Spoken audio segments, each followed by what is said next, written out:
दरम्यान याच संदर्भात सुप्रिया सुळेंनी सुद्धा भाष्य केलंय। एका वर्षापासून सांगतेय महाराष्ट्र प्रचंड आर्थिक अडचणीत आहे आणि सरकारचा पैसा कुठे जातोय हे त्यांनाही समजत नाहीये असं सुप्रिया सुळे म्हणाल्या। 25 लाख लाडक्या बहिणींची नावं काढून टाकली असं म्हणत हा त्या महिलांवर अन्याय आहे, नावं का काढली हे सरकारनं सांगावं असंही सुप्रिया सुळेंनी म्हणत सरकारवर टीका केली आहे।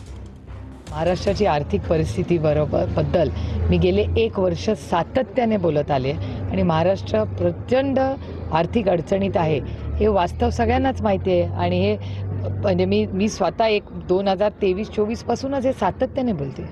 महाराष्ट्र सरकारचा हा जो कारभार आहे तोच चुकतोय।